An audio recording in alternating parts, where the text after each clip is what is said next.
ಇವತ್ತು ಶಿವಾಜಿ ಮಹಾರಾಜರು ಇಡೀ ಜಗತ್ತಿಗೆ ಒಬ್ಬ ಆದರ್ಶರು.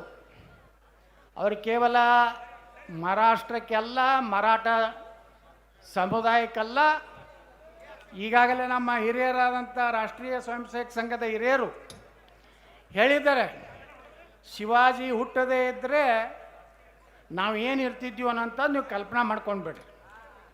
ನಾವು ಹೇಳಿದ್ದೆ, ಬಿಜಾಪುರ್ನಲ್ಲಿ ಶಿವಾಜಿ ಮಹಾರಾಜರದು ನಾನು ಕೇಂದ್ರ ಮಂತ್ರಿ ಇದ್ದಾಗ ನಮ್ಮ ಅಂದಿನ ಉಪ ಪ್ರಧಾನಮಂತ್ರಿ ಶ್ರೀ ಲಾಲಕೃಷ್ಣ ಅದ್ವಾನಿಯವರು, ಸುಷ್ಮಾ ಸ್ವರಾಜ್ ಅವರು, ಅನಂತಕುಮಾರ್ ಅವ್ರನ್ನ ಕರೆಸಿ ಭಾಳ ದೊಡ್ಡ ಕಾರ್ಯಕ್ರಮ. ಬಿಜಾಪುರ್ನಾಗ ಶಿವಾಜಿ ಮಹಾರಾಜರ ಮೂರ್ತಿ ಕೂಡಿಸೋದು ಅಷ್ಟು ಈಜಿ ಇಲ್ಲ.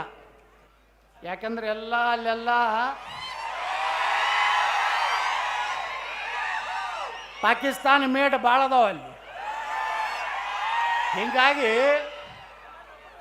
ಬಿಜಾಪುರದ ಶಿವಾಜಿ ಮಹಾರಾಜರ ಮೂರ್ತಿಗೆ ನಮ್ಮ ಲಾಲಕೃಷ್ಣ ಅದ್ವಾನಿ ಎಷ್ಟು ಖುಷಿಯಿಂದ ಒಪ್ಕೊಂಡ್ರಂದ್ರೆ, ಬಿಜಾಪುರ್ನಾಗ ಶಿವಾಜಿ ಮಹಾರಾಜರ ಮೂರ್ತಿ ಕೂಡಿಸೋದಂದ್ರೇನು?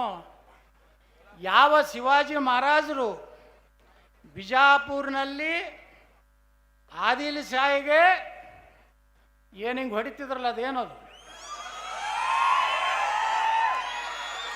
ಹೊಡಿಲದ ಹೇಳಿದ್ರು. ಶಹಾಜಿ ರಾಜ ತಂದೆ ಹೊಡಿ ಅಂದ್ರೆ ನಾ ಏನು ಹೊಡಿದಿಲ್ಲ, ಇವ್ನಿಗ್ಯಾಕೆ ಹೊಡಿಲ್ಲ ಅಂದ್ರು ಅವ್ರು.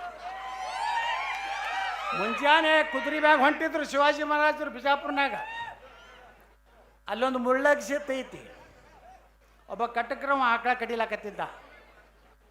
ಅದನ್ನು ನೋಡ್ಲಾರ್ದೇ ತಾಳಲಾರ್ದೇ ಶಿವಾಜಿ ಮಹಾರಾಜರು ಅವನ ಕೈಯನ್ನು ತೊಗೊಂಡು ಅವ್ನ ರುಂಡಾನೆ ಕತ್ತರಿಸೋದಂಥ ಇತಿಹಾಸ ಬಿಜಾಪುರದಿದೆ. ಇಂಥ ದೇಶದ್ರೋಹಿಗಳನ್ನು ರುಂಡ ಕತ್ತರಿಸುವಂಥ ಕೆಲಸ 2028ಕ್ಕೆ ನಾವೆಲ್ಲ ಕೂಡಿ ಮಾಡಬೇಕಾಗಿದೆ ಕರ್ನಾಟಕದ. ಶಿವಾಜಿ ಮಹಾರಾಜರು ಶಹಾಜಿ ರಾಜೇ ಏನು ಶಹಾಜಿ ರಾಜವರು ಕುದುರೆ ಮ್ಯಾಗ ಹೋಗುವಾಗ ಚನ್ನಗಿರಿ ಬಲ್ಲಿ ಕುದುರೆ ಎಡಿ ಬಿದ್ದು ಅಲ್ಲಿ ಅವರ ಅಂತ್ಯ ಆಯ್ತು. ಅವಾಗ ಶಹಾಜಿ ರಾಜರ ಬಗ್ಗೆ ನೋಡ್ರಿ, ಇವತ್ತು ಕರ್ನಾಟಕದಾಗ ನಮ್ಗೆ ಕೆಲವೊಂದು ಅದಾವ ಕನ್ನಡ ಪ್ರೇಮಿಗಳ ಹೇಳೋರು. ಶಿವಾಜಿ ಮಹಾರಾಜರು ಮಹಾರಾಷ್ಟ್ರದವ್ರತ್ತ, ಅದಕ್ಕೆ ಅವ್ರದ್ದೇ ಯಾಕೆ ಪೂಜೆ ಮಾಡ್ತಿರತ್ತೇಳಿ. ಮತ್ತು ಬಾಬಾ ಸಾಹೇಬ್ ಅಂಬೇಡ್ಕರ್ ಎಲ್ಲಿಯವರಪ್ಪ?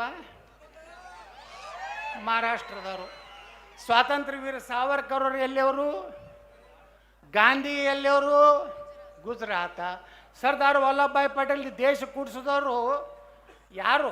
565 ಮಂದಿ ಮಹಾರಾಜರು ಇದ್ರು. ತೆಲಿಗೊಂದು ಮಾತಾಡ್ತಿದ್ವಿ ಮಹಾರಾಜರುಗಳು.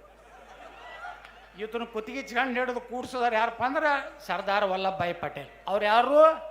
ಗುಜರಾತದವರು. ನಾ ಅವ್ರಿಗೆ ಹೇಳಿದೆ, ವಿಧಾನಸಭೆ ಚರ್ಚೆ ನಡೀತು, ಮರಾಠ ನಿಗಮ ಆಗಬೇಕು ಅಂತೇಳಿ ಚರ್ಚೆ ನಡೀತು. ನಾನು ಅದನ್ನು ಕಾಲಿಂಗ್ ಅಟೆನ್ಷನ್ ಹಾಕಿದ್ದೆ. ಅವಾಗ ನಾನು ಬಸವರಾಜ ಬೊಮ್ಮಾಯಿ ಕರೆದ್ರು ಒಳಗೆ, ಇಲ್ಲೇ ಬೆಳಗಾವಿ ಅಧಿವೇಶನದಾಗೆ, ಗೌಡ್ರ ಮತ್ತು ಹಿಂಗೆ ನೀವು ಶಿವಾಜಿ ಮಹಾರಾಜರದ್ದು ಬರೋದದ. ನಾ ಹೇಳಿದೆ ಮಾತಾಡ್ತೀನಿ, ಅದಕ್ಕೇನು ಅಂಜಿಕೆ ಅನ್ನೋದು ಕೇಳಿದೆ.